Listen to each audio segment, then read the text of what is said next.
Sean bienvenidos a esta presentación titulada Fundamentos teóricos, metodológicos e históricos en fisioterapia, preparada para el Instituto de Estudios Avanzados Universitarios.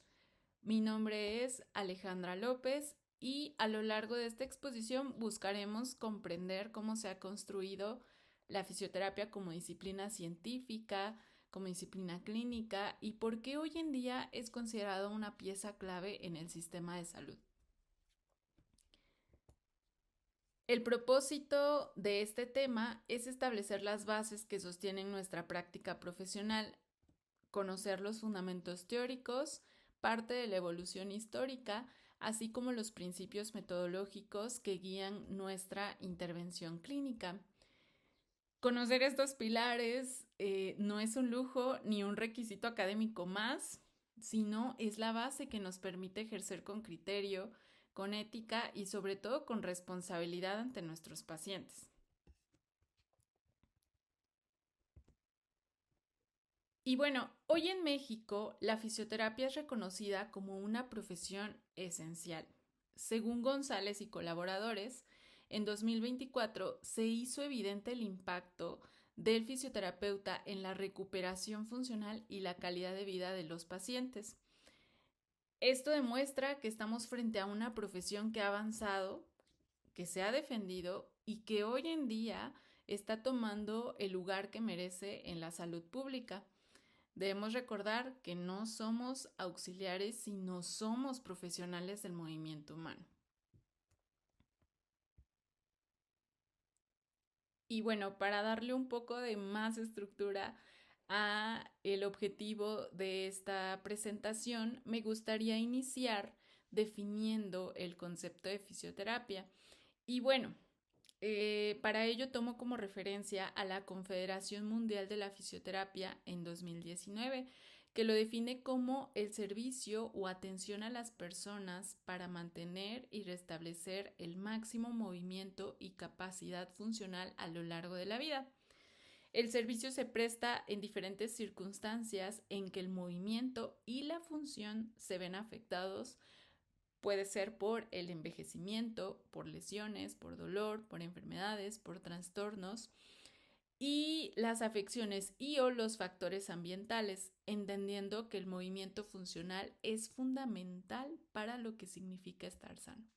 Y bueno, si nosotros somos reflexivos en lo que nos proporciona la Confederación Mundial de la Fisioterapia, podríamos tomar en cuenta entonces que se toma la fisioterapia como un servicio orientado a mantener y restaurar el máximo movimiento. Importante aquí que no está aislado este máximo movimiento y que se suma a este un concepto bastante importante como lo es la capacidad funcional. Entonces, esto nos recuerda a algo esencial que considero yo que está presente en nosotros como fisioterapeutas, que el movimiento funcional entonces es salud. Y bueno, cuando una persona se ve vulnerable en cuanto a limitación del movimiento, pues empieza a perder diferentes elementos importantes en su vida como su independencia, su autonomía e incluso pudiera ser que consideremos que pierde también su dignidad. Y bueno, esto es algo muy importante de observar porque entonces nos convierte en agentes importantes dentro del sector salud que tienen este sentido humano para poder considerar estos aspectos relevantes en la vida diaria de cada persona. Es así que entonces cada intervención debe de tener un fundamento. No basta con solo aplicar una técnica porque nos funcionó o porque algún otro colega nos comentó y nos platicó su experiencia. La fisioterapia necesita sustentarse en un enfoque teórico-conceptual que nos ayude a justificar cada decisión clínica. Sin teoría no hay razonamiento clínico y sin razonamiento clínico no vamos a tener profesionales fisioterapeutas. Esto es un gran diferenciador entre la fisioterapia basada en la evidencia y la fisioterapia basada en el ensayo y en el error. Y bueno, es por ello que en este apartado vamos a considerar algunos conceptos importantes que considero que son términos clave para comprender la base filosófica y científica de la fisioterapia. Dentro de ellos, rescato el concepto de salud, el concepto de calidad de vida, movimiento corporal, movimiento funcional y autonomía. Y bueno, vamos a comenzar definiendo salud, que según la Organización Mundial de la Salud, no se refiere únicamente o solamente a la ausencia de la enfermedad. Recordamos que el concepto de salud ha ido evolucionando y hoy en día se considera que debe de existir un estado de bienestar físico, mental y social. Y bueno, desde la fisioterapia podemos contribuir a este bienestar a través del movimiento y la funcionalidad. Otro concepto importante es calidad de vida, que bueno, este concepto no depende únicamente del diagnóstico del paciente, sino de la capacidad que tiene el individuo para realizar actividades significativas en su entorno. Para nosotros, mejorar la función física es una forma directa de mejorar la calidad de vida. En cuanto al concepto de movimiento corporal, hace referencia a todo el desplazamiento o acción motora del cuerpo. Hay que considerar que no todo el movimiento es eficiente, ni siempre permite la participación activa del individuo, sobre todo en su vida cotidiana.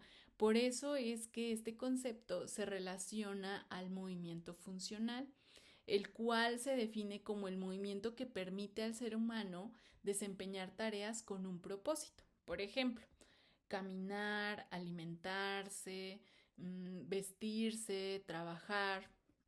E incluso podríamos nosotros hablar de cuidar de sí mismo.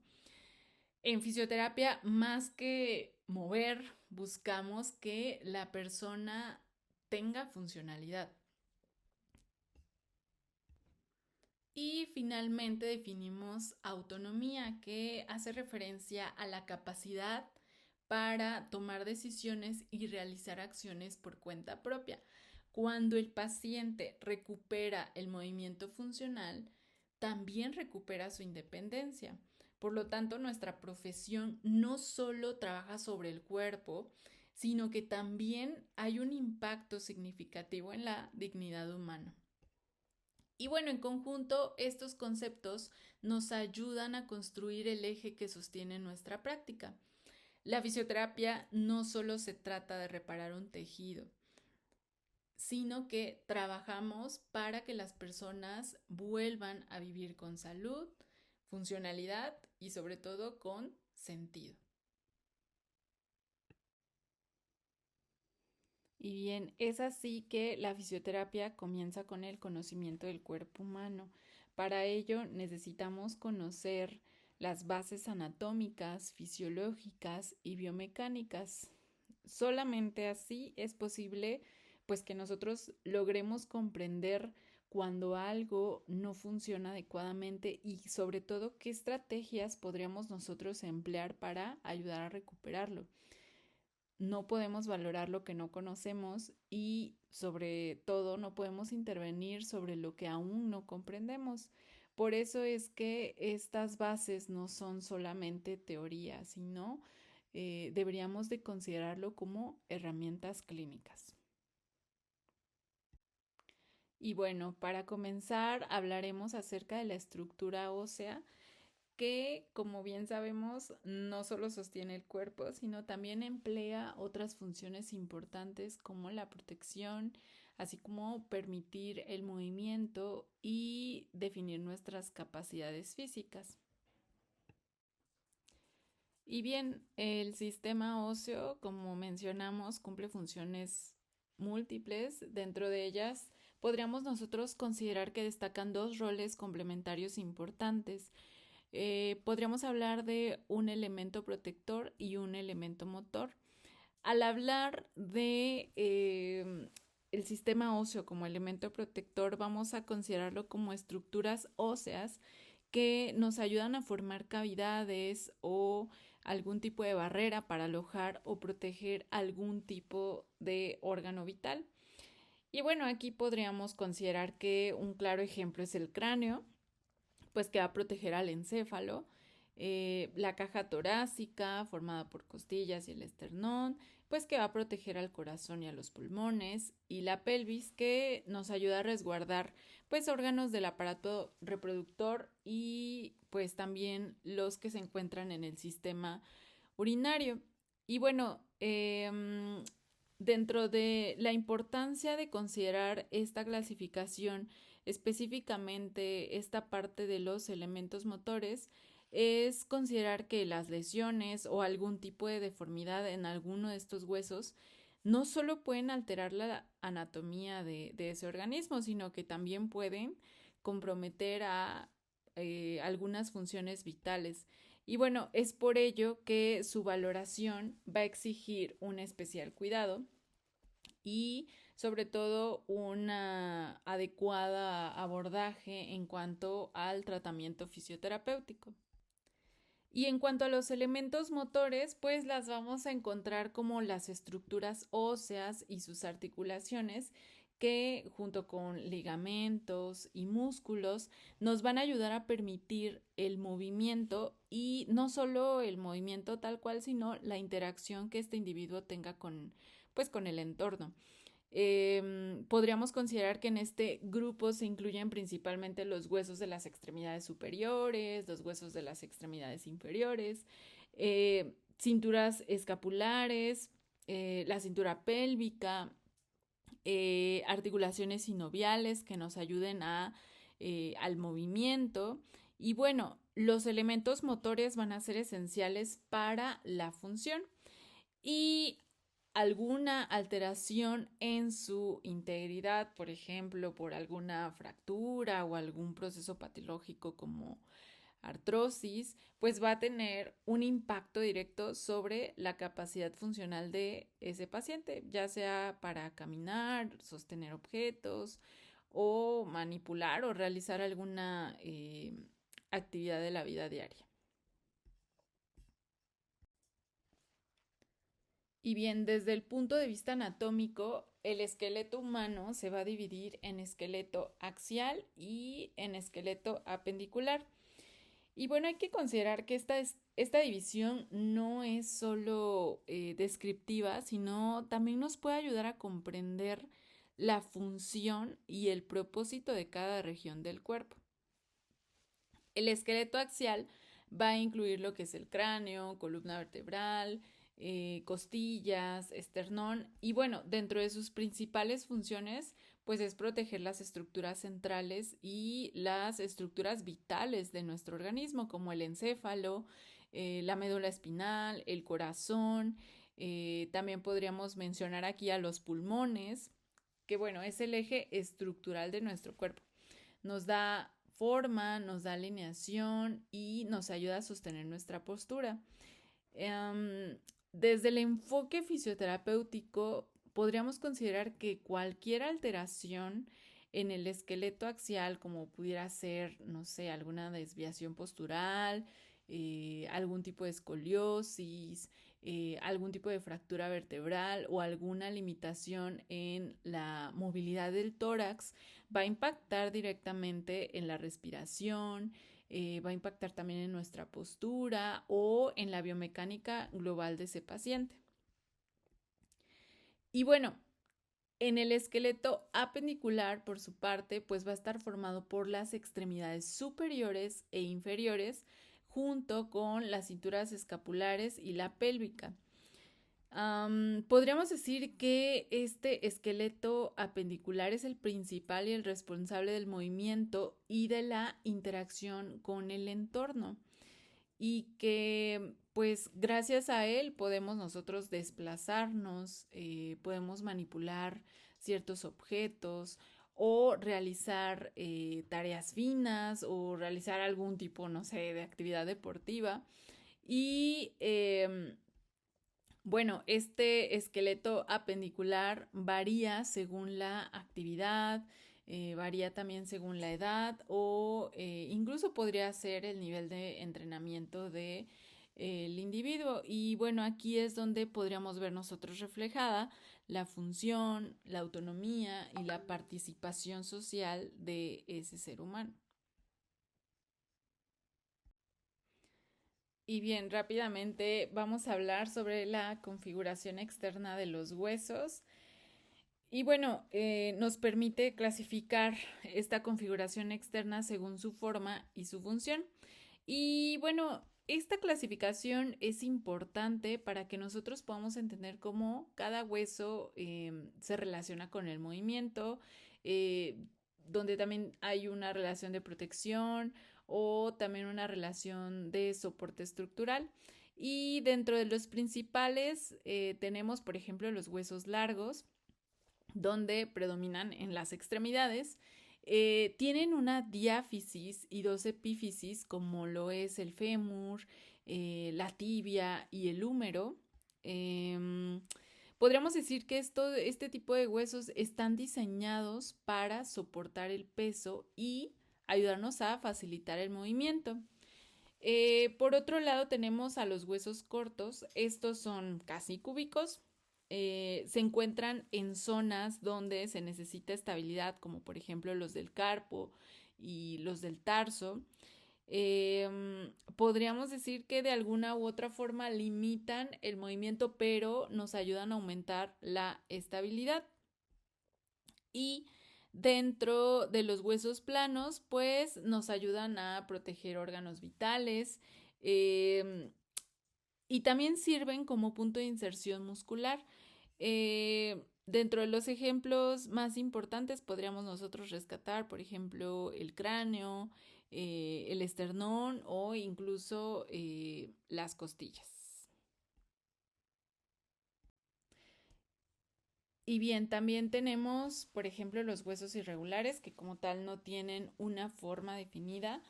Y aquí podríamos mencionar las vértebras. Dentro de las funciones de estas, pues va a ser la protección y también la transmisión de las fuerzas. En cuanto a los huesos sesamoideos, son elementos que se desarrollan dentro de ciertos tendones para protección y mejorar la eficiencia del movimiento. Dentro de los ejemplos que son más conocidos, pues tenemos aquí la rótula, que bueno, es el llamado el gran hueso sesamoideo, ¿no? Y bueno, cada forma ósea va a estar relacionada directamente con su función y pues esto nos ayuda a reforzar la idea de que el cuerpo humano pues no está diseñado al azar, sino que pues tenemos una cierta organización para poder protegerse a sí mismo y también generar movimiento de una forma eficiente. Ahora hablaremos sobre las articulaciones. Sabemos que las articulaciones permiten el movimiento entre los huesos y conocer su clasificación es importante para saber qué tipo de movimiento existe, para conocer cuánta amplitud posee y sobre todo podríamos también considerar cuánta estabilidad nos ofrece. Es importante para que nosotros eventualmente elaboremos una adecuada valoración articular y sobre de ello podamos nosotros establecer un tratamiento funcional y sobre todo seguro para nuestros pacientes. Ahora, las articulaciones se pueden clasificar según su movilidad, es decir, según la amplitud de movimiento que permiten. Y bueno, pues conocer esta clasificación también es importante para conocer el tipo de movimiento que puede ser posible en cada zona del cuerpo y pues también para considerar por qué algunas articulaciones son muy móviles mientras que otras casi no tanto.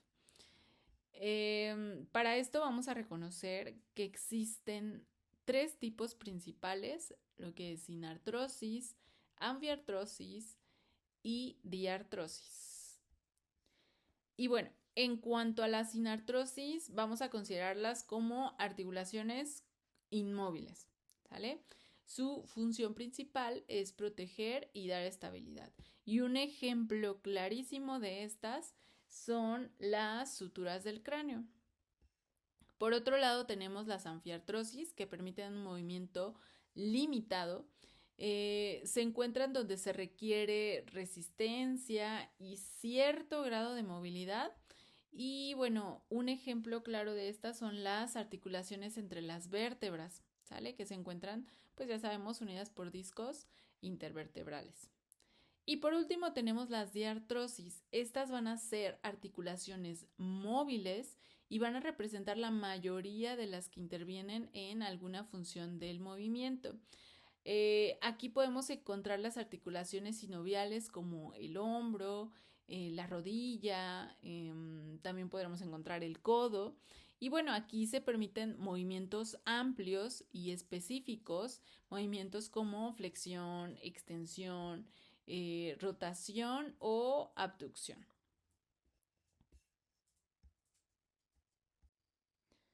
Bien, ahora vamos a describir lo que es un plano anatómico, el cual hace referencia a una superficie plana e imaginaria que se utiliza como referencia para describir la ubicación, la orientación y el movimiento de las estructuras del cuerpo humano. Esto nos permite hablar de un mismo lenguaje dentro del campo de la salud. Gracias a los planos anatómicos, nosotros podemos indicar con precisión dónde ocurre un movimiento, indicar en qué dirección o cuál es el propósito. En otras palabras, podríamos decir que los planos no existen físicamente dentro del cuerpo, pero nos sirven como herramientas para poder analizar el movimiento, tomar mediciones, valorar al paciente y así planear pues nuestras intervenciones terapéuticas. Sin estos planos pues sería difícil comunicarnos entre profesionales y bueno, tal vez no podríamos describir con claridad una lesión o cierto rango de movimiento o alguna alteración postural. Y es por eso que los planos anatómicos pues no solo es un concepto teórico que tenemos que aprender y ya, sino son la base para una valoración clínica objetiva. Y bien, recordando lo que comentábamos en la diapositiva anterior, la planimetría anatómica pues nos da un lenguaje universal. Nos permite describir posiciones, movimientos, estructuras sin ningún tipo de ambigüedad. Y bueno, el punto de partida aquí es considerar la posición anatómica estándar, que bueno, hay que recordar que consiste en bipedestación, cabeza y tronco en posición neutra, mirada hacia enfrente, extremidades superiores extendidas y levemente hacia afuera, antebrazos y manos en supinación. Y a partir de este punto se van a definir todos los movimientos y se van a establecer los planos anatómicos que pues vamos a sentar un poquito más a continuación.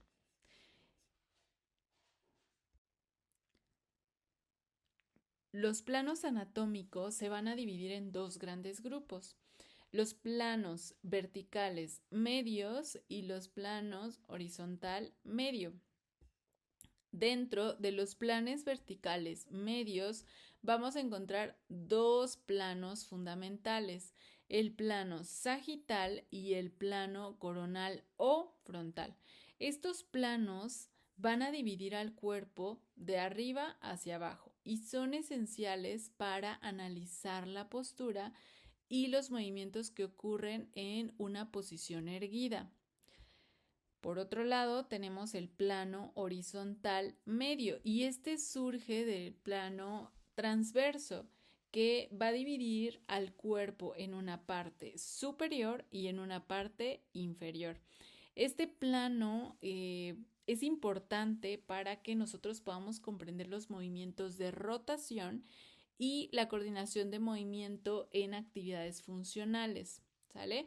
En las siguientes diapositivas vamos a hablar específicamente de cada uno y bueno, para que lo consideremos. Por ejemplo, en el plano sagital es uno de los planos principales del cuerpo humano y dentro de sus funciones es dividir al cuerpo en dos partes, en derecha e izquierda. En fisioterapia, este plano es importante porque en él se van a realizar muchos de los movimientos más comunes del cuerpo, como lo es la flexión y la extensión.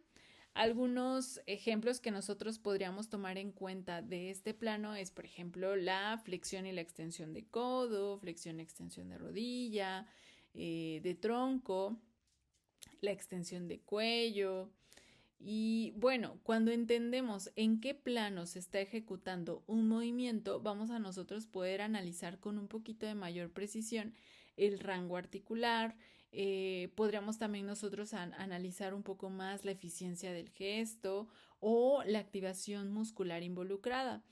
Es por ello que el plano sagital no solo describe, digamos, que un espacio imaginario, sino que es una herramienta para que nosotros podamos valorar y comparar o incluso diseñar un tratamiento funcional.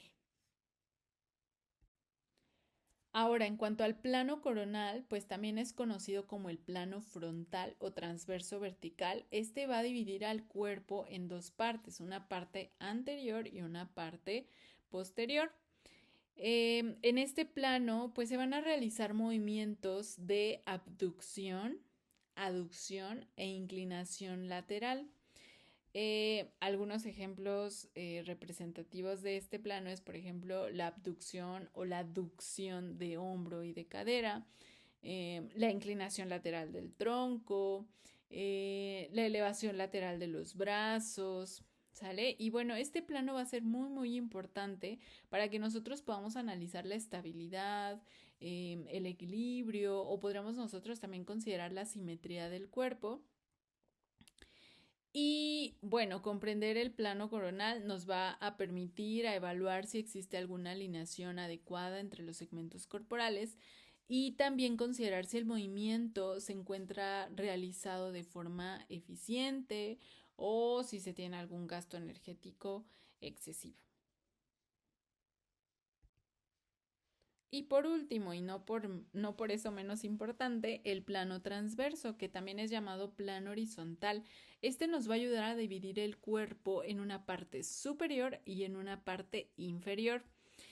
En este plano se van a realizar principalmente los movimientos de rotación, tanto interna como externa.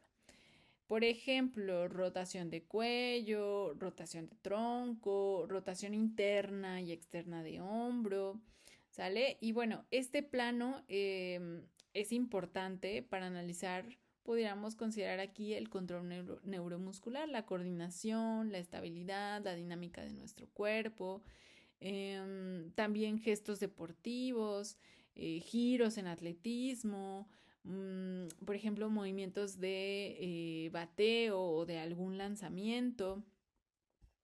Entender este plano nos va a ayudar a evaluar el movimiento un poquito más allá de la simple movilidad, sino analizar un poquito más a fondo cómo es que el cuerpo transmite esa energía y va a generar una eficiencia mecánica durante el desplazamiento. Bien, ahora hablaremos de los músculos.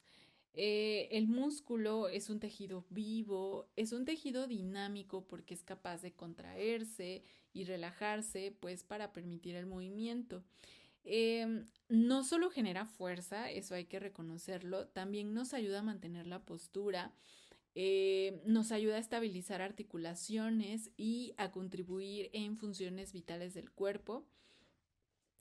Vale la pena recordar que proporcionan protección, proporcionan fuerza, nos ayudan a distribuir cargas, nos ayudan a absorber impactos y sobre todo que contribuyen al trabajo tanto dinámico como estático. Y bueno, existen tres tipos principales de músculo. Cada uno va a tener sus propias características y sus funciones específicas. Dentro de ellos encontramos, por ejemplo, el músculo liso. Este se va a encontrar en las paredes de los órganos internos como vasos sanguíneos o pudiéramos nosotros también considerar el sistema digestivo. Recordar que su contracción es completamente involuntaria y es lenta y se encuentra regulada por el sistema nervioso autónomo. En cuanto al músculo cardíaco, pues se va a ubicar únicamente en el corazón. Este tipo de músculo también es involuntario, es resistente a la fatiga y se encuentra diseñado para mantener contracciones rítmicas durante toda la vida. Y bueno, por último tenemos el músculo esquelético, que es el que estudiamos un poquito a mayor profundidad en fisio. Es voluntario y se une a los huesos mediante tendones. Y bueno, es así que permite los movimientos corporales, nos ayuda a mantener posturas y sobre todo a que nosotros podamos interactuar con el entorno.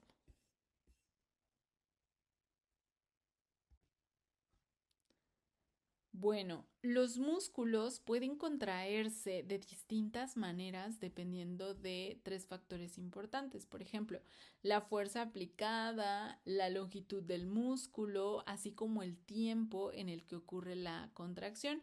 Y bueno, con base a esto que les estoy mencionando, se clasifican tres tipos principales de contracción muscular. Vamos a tener, por ejemplo, la contracción isométrica, donde la longitud del músculo no cambia. Pero algo importante es que sí se genera fuerza. En este no hay movimiento articular visible, sino solo estabilización. Y bueno, aquí podríamos poner como ejemplo mantener una sentadilla estática o incluso podríamos decir que sostener algún objeto en el aire con el brazo extendido.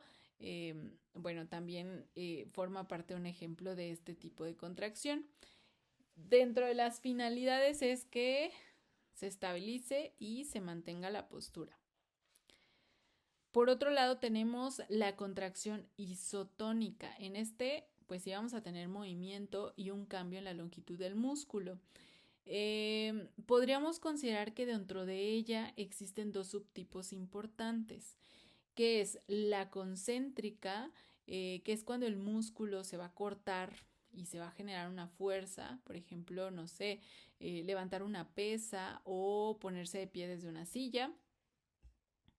Y por otro lado tenemos la excéntrica, donde el músculo se va a alargar mientras se va controlando el movimiento. Un ejemplo claro podríamos aquí mencionar que es bajar lentamente una pesa.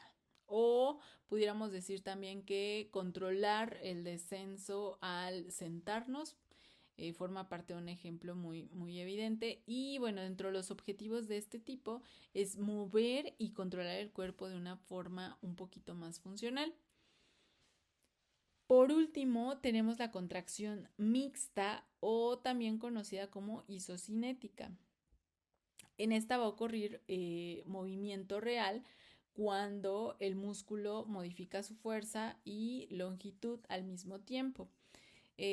Aquí se rescata que se mantiene una velocidad constante y en este caso se utiliza en rehabilitación con equipos pues específicos que nos ayudan a controlar la velocidad del movimiento, ¿no? Con algún tipo de máquina isocinética donde el movimiento es constante y ocurre a una velocidad fija.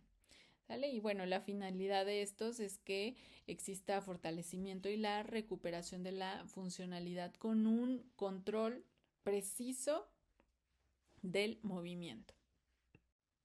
Y bueno, ya estamos llegando a los últimos temas en cuanto a conceptos importantes que hay que saber y que hay que recordar. Y bueno, en este caso vamos a hablar de las palancas corporales. Que bueno, bien sabemos que representan el puente entre la biomecánica y la función. Cada palanca va a reflejar cómo el cuerpo transforma la fuerza muscular en movimiento. El hecho de comprender una palanca nos permite analizar, por ejemplo, un gesto deportivo hasta alguna acción de tipo cotidiana como incorporarnos de la cama, ¿no? Una palanca se define como una estructura rígida que gira alrededor de un punto fijo llamado fulcro. En el cuerpo humano, las palancas son, podríamos decirlo, mecanismos biomecánicos que nos ayudan a permitir convertir la fuerza muscular en movimiento real. Estas fuerzas van a generar torques alrededor de las articulaciones y bueno, el cuerpo busca constantemente un equilibrio entre ellas para que nosotros podamos movernos de forma eficiente. Y bueno, considerando esto, no debemos olvidar que toda palanca va a estar compuesta por 5 elementos importantes. Por ejemplo, el fulcro, que es el punto fijo donde ocurre la rotación en el cuerpo. Y bueno, en este caso podríamos decir que lo representa la articulación. Por otro lado, tenemos otro elemento que es la fuerza de esfuerzo, que es la fuerza que aplica el músculo para poder iniciar este movimiento. Por otro lado, tenemos la fuerza de resistencia, que es el peso del segmento corporal o de la carga que se quiere mover. Tenemos otro, como por ejemplo el brazo de esfuerzo, que va a ser la distancia entre el fulcro y la fuerza muscular. El brazo de resistencia, que va a ser la distancia entre el fulcro y la carga o la resistencia. Y bueno, la proporción entre estos elementos nos va a ayudar a determinar si el movimiento es eficiente o si requiere mayor fuerza. Si es rápido o si tendrá alguna función principal que vaya encaminado a la estabilización.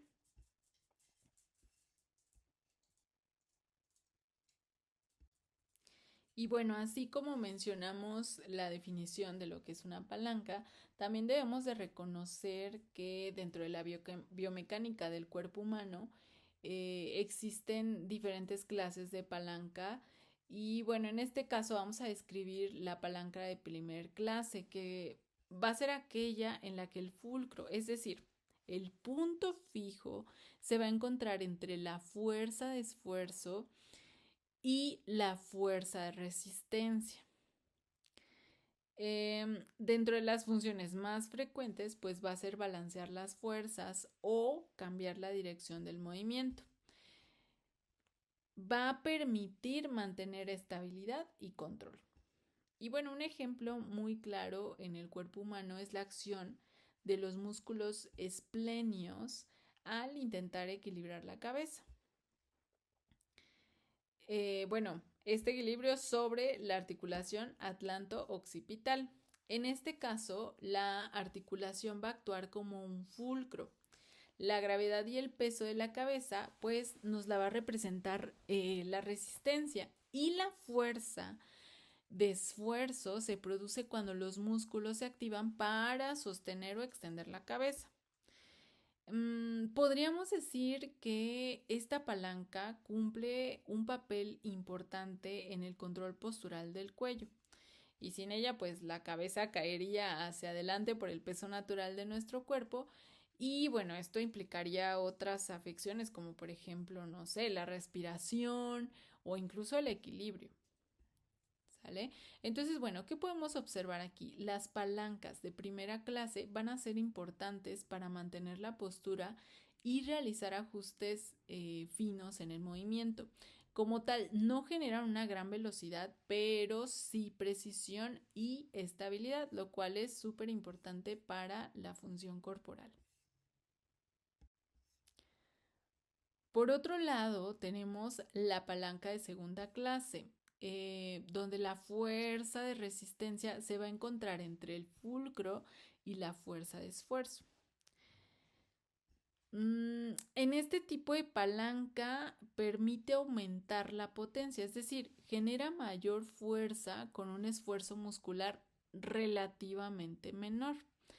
En el cuerpo humano podríamos considerar que hay pocos ejemplos claros de esta clase de palanca, por lo que en ocasiones su identificación ha sido motivo de debate en la literatura biomédica. Y bueno, uno de los ejemplos más mencionados, aunque no existe un consenso absoluto, es la elevación de los talones durante la bipedestación.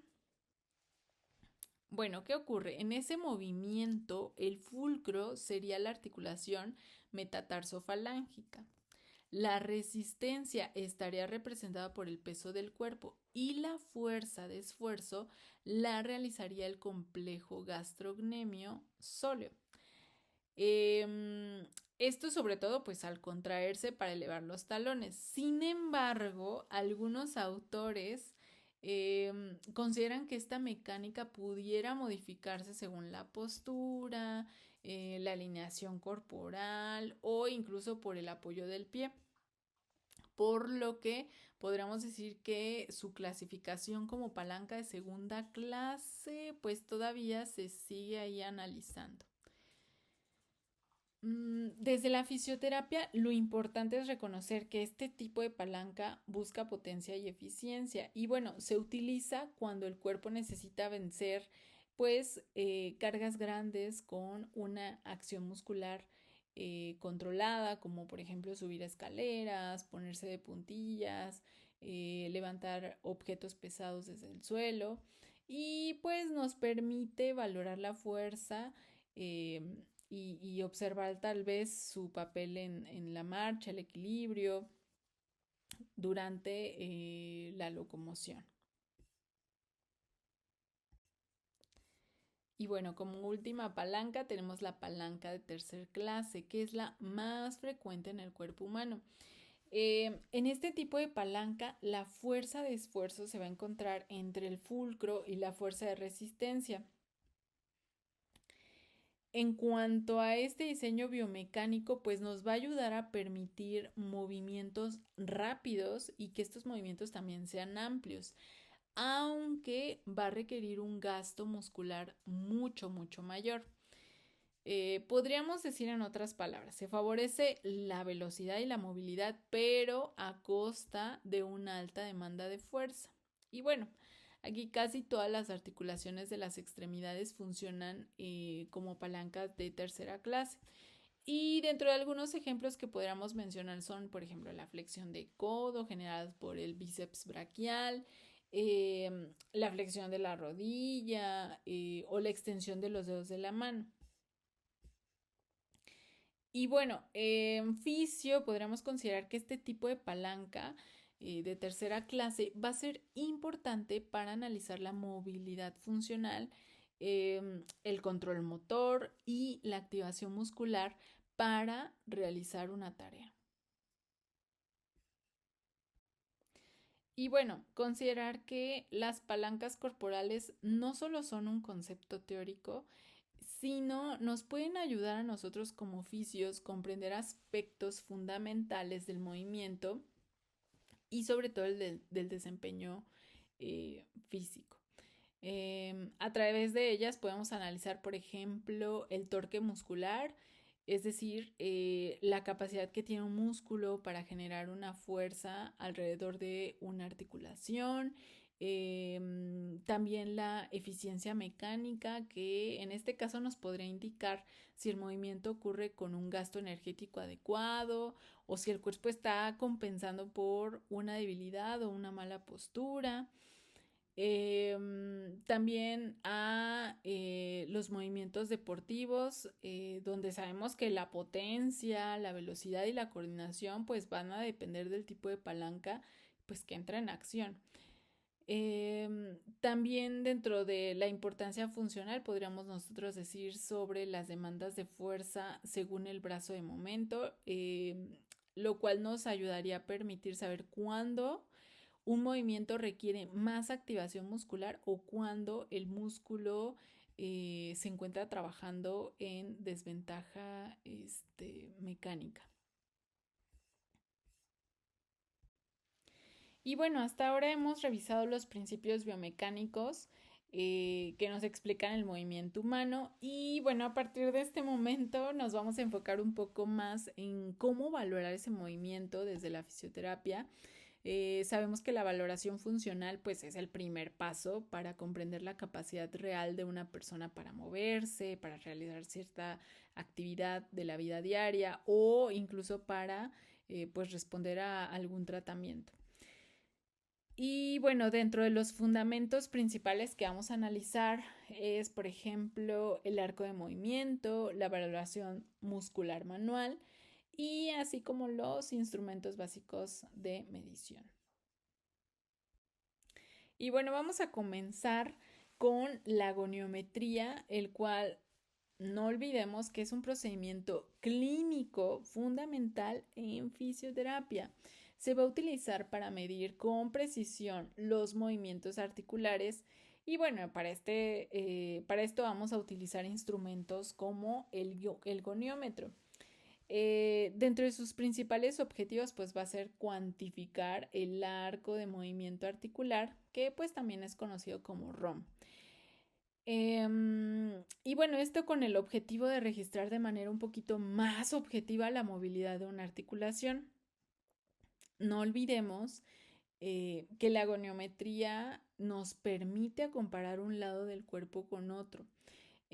Nos ayuda a evaluar la evolución de nuestros pacientes a lo largo de todo el tratamiento y sobre todo a tomar decisiones basadas en datos pues, que son reales y no solo en la observación. Es importante mencionar que no solo medimos grados de movimiento, sino que también evaluamos la función, limitaciones y pues también considerar aquí el potencial de recuperación de nuestros pacientes. Y bueno, cuando se aplica correctamente, la goniometría se convierte pues en pura información clínica, ¿sale? Que pues nos puede ayudar a guiar un adecuado plan terapéutico. Dentro de los objetivos principales de la goniometría, nosotros podemos encontrar determinar el rango de movimiento disponible en una articulación y bueno, esto nos va a permitir conocer la capacidad funcional inicial de nuestro paciente y así establecer pues un punto de partida para su valoración. Nos va a ayudar también a identificar restricciones, hipomovilidades o hipermovilidades, es decir, detectar si alguna articulación se mueve menos de lo esperado o más de lo que debería, lo cual también podría ser algo patológico. Nos va a ayudar a evaluar el progreso terapéutico, comparar nuestras mediciones a lo largo pues de las sesiones, pues nos va a ayudar a permitir a saber si el tratamiento pues realmente está funcionando o si debemos de hacer algo o modificarlo. Y bueno, comparar el ROM con el lado contralateral o con valores de referencia, pues nos va a ayudar a establecer si el movimiento está dentro de lo que se considera normal o si hay alguna alteración o si existe algún tipo de compensación. Y bien, en cuanto a la evaluación manual muscular, también pues es un método clínico que nos va a ayudar a permitir valorar la fuerza y la función de un músculo o un grupo muscular mediante pruebas estandarizadas. Y bueno, a través de esta evaluación, nosotros podemos identificar si existe alguna debilidad, si existe algún tipo de compensación postural o cómo está la capacidad funcional global de nuestro paciente. Aquí vale la pena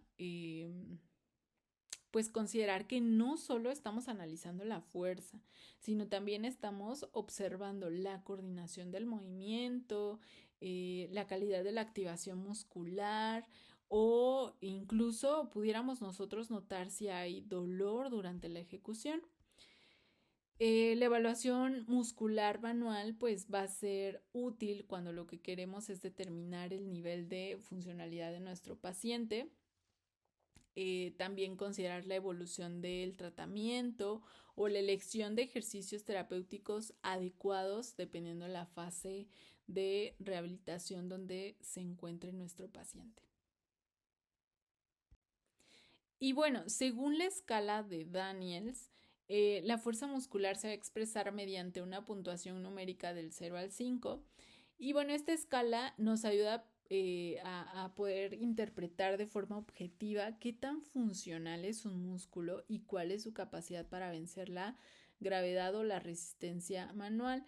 Y bueno, por ejemplo, el 5, que es lo que se considera normal, el paciente pues va a realizar el rango completo del movimiento contra la gravedad.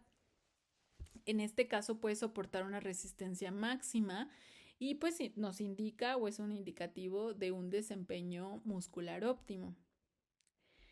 En cuanto a un grado 4 se considera bueno, el rango de movimiento es completo contra gravedad y resiste una fuerza moderada.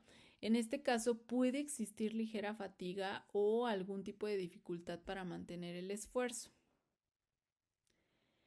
En el grado 3, que es lo que se considera aceptable, pues el músculo logra vencer la gravedad y realizar el movimiento completo, pero no puede tolerar la resistencia manual. En el grado 2 se considera deficiente. Existe movimiento, pero solo cuando se minimiza la gravedad. El paciente va a necesitar apoyo o algún tipo de cambio de posición para poder comenzar a mover la extremidad. Y bueno, el grado 1, que se considera vestigio, en este caso no hay movimiento visible, pero se puede palpar una activación muscular mínima o un intento de contracción. Y en el caso 0 o nulo no hay contracción muscular ni hay activación detectable. Y bueno, esta escala no solo es un método de evaluación, sino también podríamos considerar que es una guía para poder comenzar a definir objetivos terapéuticos y comenzar a planear la progresión de los ejercicios de nuestros pacientes. Asimismo, pues no debemos de olvidar que para que una evaluación muscular manual sea válida y sea confiable, el examinador pues debe de contar con ciertas competencias clínicas. No basta con aplicar una prueba, es necesario comprender lo que se está evaluando y pues saber también cómo interpretarlo. Y bueno, dentro de las competencias, pues se encuentran, por ejemplo, el conocimiento de la anatomía e inserciones musculares, conocer la función muscular, es decir, debemos de distinguir cuáles son los motores primarios, cuáles actúan como sinergistas, cuál es la función real del músculo, etcétera. Identificar sustituciones o algún tipo de compensación. Eh, reconocer variaciones en el rango de movimiento y en el tono muscular. Recordemos que cada paciente es diferente. La amplitud normal pudiera verse modificada por la edad, por la postura, por algún tipo de lesión previa o por alguna característica estructural. Otro aspecto importante que también deberíamos de considerar es comprender los efectos de la fatiga y del dolor. Ambos factores pudieran alterar la fuerza muscular real del paciente y bueno, evaluar sin considerar estos elementos puede llevar a una interpretación pues errónea. Y bueno, después de comprender los fundamentos biomecánicos y los métodos de valoración, vamos a pasar a otro aspecto clave de la fisioterapia, que es la aplicación de los principios en la práctica clínica real. En este apartado vamos a analizar cómo es que la fisioterapia pues utiliza los principios teóricos para poder intervenir de forma eficiente y directa en el paciente. Y bueno, para ello es importante rescatar el concepto de ejercicio terapéutico, que va a ser el uso planificado del movimiento y de la actividad física como medio para prevenir, para tratar y recuperar funciones en pacientes con alteración, sobre todo del sistema musculoesquelético. No es cualquier tipo de ejercicio, sino es un tipo de intervención dosificada, que en teoría debería de ser individualizada y con un objetivo clínico específico, diseñado según las condiciones del paciente.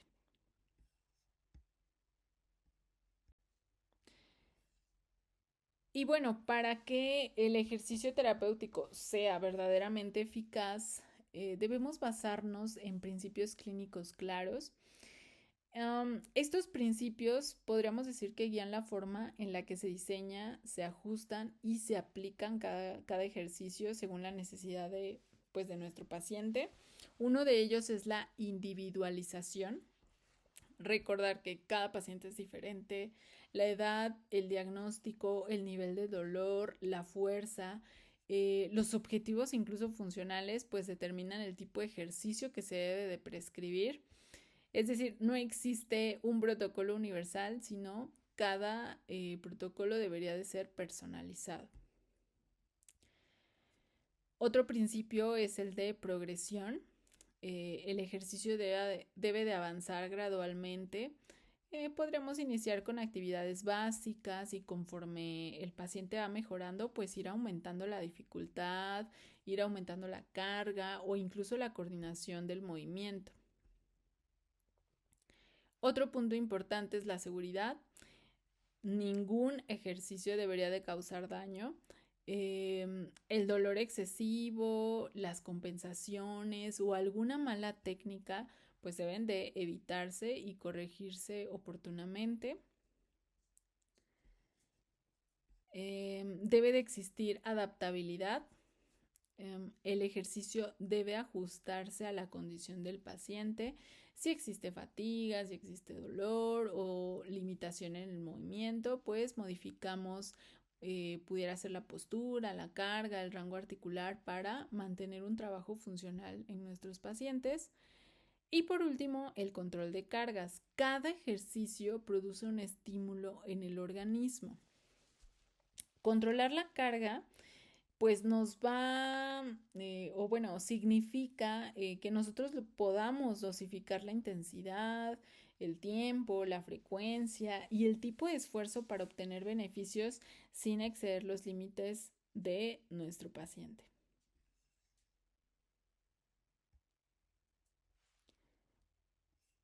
Debemos de considerar que el ejercicio terapéutico no es una rutina genérica, sino es una intervención clínica que debe adaptarse al estado funcional del paciente y a la fase de tratamiento en la que se encuentra. Cada modalidad pues tiene un propósito específico y puede marcar la diferencia entre mejorar la función o generar una compensación o alguna alteración en nuestros pacientes. Y bueno, eh, vamos a explicar de forma muy general las principales formas de intervención. Por ejemplo, tenemos la cinesiterapia, eh, el cual es un elemento importante en el cual usamos el movimiento como agente terapéutico para activar, movilizar o restaurar el rango funcional. En este caso, en este apartado, se van a incluir varias formas de intervención. Por ejemplo, puede ser la movilidad pasiva, que se utiliza cuando el paciente no puede mover una articulación por sí mismo. La movilidad activa, en el cual el paciente mueve por su propia fuerza muscular. Y la movilidad activo-asistida, en el cual el paciente inicia el movimiento, pero requiere ayuda para completarlo. También aquí consideramos ejercicios de coordinación y equilibrio, que bueno, estos se van a enfocar en cuanto a la calidad del movimiento y el control postural. También tenemos ejercicios correctivos del raquis, los cuales se van a usar para mejorar el alineamiento postural. Y bueno, pasando a otro tipo de intervención, tenemos la reeducación muscular y resistencia progresiva. Y en este punto podríamos nosotros considerar que cuando el movimiento es posible y buscamos recuperar la fuerza y el control del gesto motor, podríamos nosotros utilizar este tipo de ejercicios. Para ello tenemos una subclasificación que son las cadenas musculares abiertas y cerradas. Y bueno, en cuanto a las abiertas, hablamos de que el segmento distal está completamente libre. Y bueno, en este caso se favorece la movilidad. Aquí podríamos, no sé, poner un ejemplo como la extensión de rodilla en sedestación. Y bueno, tenemos también las cerradas, en el cual el segmento distal se encuentra fijo. En este caso se va a favorecer la estabilidad. Podríamos hablar aquí de un ejemplo como una sentadilla parcial apoyando ambos pies. Tenemos también como subclasificación los ejercicios resistidos, que bueno, en este caso se aplica una carga manual o puede ser externa para mejorar la fuerza específica. Y por último, dentro de esta categoría tenemos la pliometría. En este caso se trabaja la velocidad y la potencia muscular. Por ejemplo, aquí pudiéramos mencionar los saltos controlados en deportistas, los cuales pues nos ayudan a mejorar el impulso y parte de la capacidad reactiva de nuestros pacientes. Como otro tipo de intervención tenemos los ejercicios funcionales. Aquí integramos todo lo aprendido en el movimiento real del paciente. Digamos que ya no solo se trabaja con una articulación, sino en cuanto a la participación funcional. Por ejemplo, hablamos de transferencias posturales, entrenar de cómo pasar de costado a sentado, de sentado a pie, el entrenamiento de la marcha, y las actividades de la vida diaria, por ejemplo, simulación de las tareas cotidianas, alcanzar y girar o manipular objetos. Y bueno, ya como última intervención tenemos la educación somática, que bueno, esta intervención va un poquito más allá del gesto físico. En este caso se busca que el paciente reconozca su cuerpo y tome conciencia del movimiento, y en este caso se trabaja con imagen corporal, el esquema corporal y la conciencia postural. Y bueno, hasta ahora hemos hablado del movimiento como medio terapéutico. Sin embargo, en la fisioterapia pues también utilizamos energía y materiales aplicados al cuerpo, como lo es los agentes físicos. Y bueno, estos forman parte fundamental de nuestra intervención clínica, especialmente pudiéramos integrarlos en fases iniciales del tratamiento. Los agentes físicos utilizan diferentes formas de energía para producir cambios en los tejidos y pues así facilitar el proceso de rehabilitación. Dentro de ellos podríamos nosotros incluir el calor, el frío, entre otros. Y bueno, cada uno tiene un mecanismo de acción específico que bueno, de los cuales vamos a ir hablando un poquito más adelante. No sin olvidar que el uso de los agentes físicos no reemplaza el ejercicio terapéutico. Esto es súper importante que lo recordemos, sino que pues nos ayuda a complementar. Es una herramienta más que nos ayuda y favorece a nuestros pacientes. Y bueno, para comprender mejor cómo se utilizan los agentes físicos, pues es necesario clasificarlos según el tipo de energía que pues se aplica al cuerpo. De la forma general, los agentes físicos pudiéramos nosotros decir que se dividen en tres grandes categorías, como lo son los agentes térmicos, los agentes mecánicos y los agentes electromagnéticos. Y bueno, dentro de los agentes térmicos van a ser aquellos que van a actuar mediante la transferencia de energía para producir un aumento o una disminución de la temperatura en los tejidos. Según Cameron, pues estos cambios térmicos van a generar respuestas fisiológicas que pueden facilitar la rehabilitación en distintas fases del tratamiento. En términos generales, pudiéramos nosotros decir que el calor puede aumentar la circulación y preparar los tejidos para el movimiento, ¿sale? Mientras que el frío va a ser un poquito más útil para reducir inflamación. O también pudiéramos aquí considerar el espasmo muscular.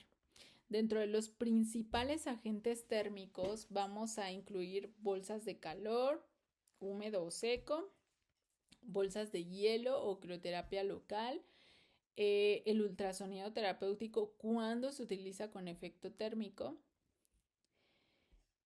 piscina o hidroterapia con chorro, ¿sale? El agua templado caliente puede permitir movilizar el cuerpo con menos carga, estimular la circulación y también facilitar la relajación muscular. Y también tenemos la diatermia, en el cual pues se va a utilizar la energía electromagnética para generar calor profundo.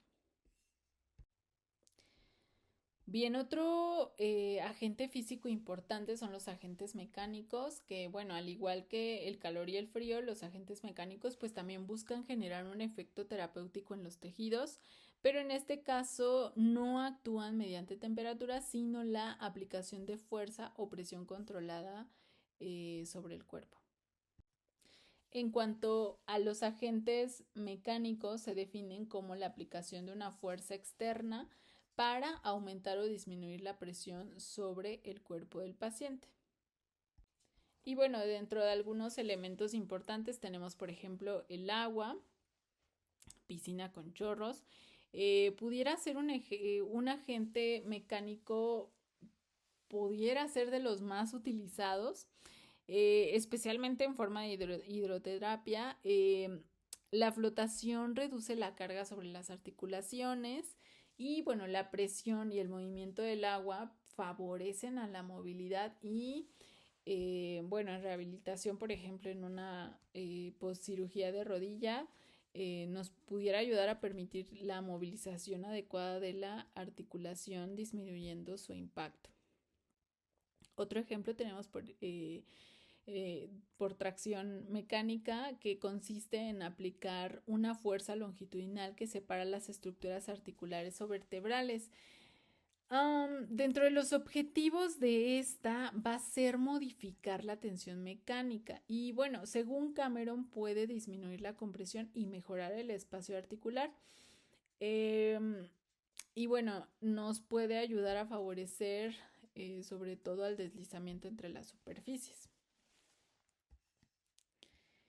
También tenemos, por ejemplo, la compresión o el vendaje elástico. Y bueno, en cuanto a la compresión mecánica, pues se va a aplicar mediante vendajes elásticos o compresivos. Y bueno, vale aquí la pena rescatar su función, que es modificar la presión externa para controlar las fuerzas mecánicas. Y bueno, aquí el vendaje funcional pudiéramos considerarlo como un ejemplo claro de esto. Y por último tenemos con el sonido el ultrasonido terapéutico, el cual se clasifica como un agente mecánico porque transmite energía sonora a través del tejido, que nos ayuda a producir efectos mecánicos como la cavitación. Y bueno, hasta este punto hemos revisado los agentes térmicos, los agentes mecánicos. Y bueno, ahora avanzamos hacia el tercer gran grupo dentro de los agentes físicos, que son los agentes electromagnéticos. Y bueno, estos agentes se caracterizan por utilizar energía en forma de radiación o de corriente eléctrica para generar efectos fisiológicos en el cuerpo. Dentro de los agentes electromagnéticos vamos a encontrar dos grandes vías de aplicación, lo cual puede ser por radiación electromagnética y la corriente eléctrica. Estos agentes van a actuar a nivel celular, a nivel tisular y van a estimular procesos fisiológicos que pueden favorecer la recuperación funcional. Dentro de la radiación electromagnética vamos a incluir al infrarrojo, al láser y a la diatermia.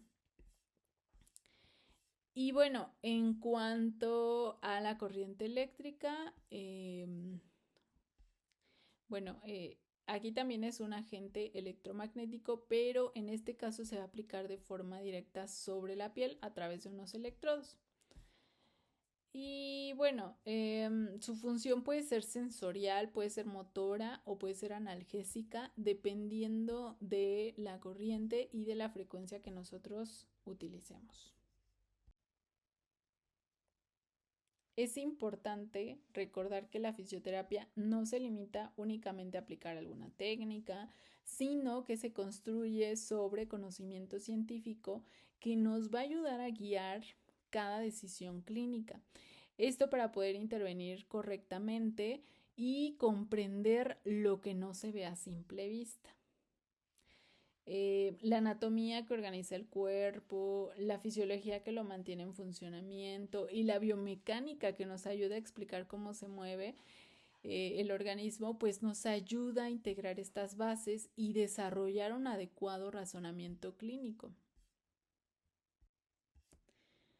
Y bueno, después de comprender cómo se integra la teoría con la práctica, es importante ver cómo esta integración se va a traducir en un proceso clínico organizado. La fisioterapia trabaja con un modelo de intervención estructurado que nos ayuda a guiar nuestras decisiones desde el primer contacto con el paciente hasta el último momento en el que se recupera. Y bueno, este modelo no es una receta, sino es una forma de pensar clínicamente. Sabemos que está compuesto por estas 6 etapas importantes, que es la exploración, la evaluación, el diagnóstico, el pronóstico, la intervención y el resultado.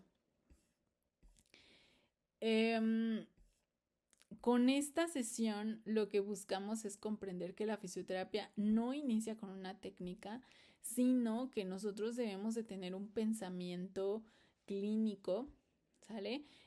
Nuestra disciplina une ciencia, une análisis y sobre todo pues también humanidad para recuperar la función y la calidad de vida de los pacientes. No olvidemos que el reto como oficios no es solo saber qué hacer, ¿no? Sino saber el por qué, cuándo y para quién. Espero que esta presentación sea para ustedes una invitación a mirar la fisioterapia desde una perspectiva un poquito más amplia, no solo quedarnos con técnicas, sino recordar que tenemos bases que fundamentan nuestro actuar y que, bueno, una profesión no solo se limita al movimiento, sino que utiliza el conocimiento para poder transformar la vida de las personas. Agradezco mucho su atención.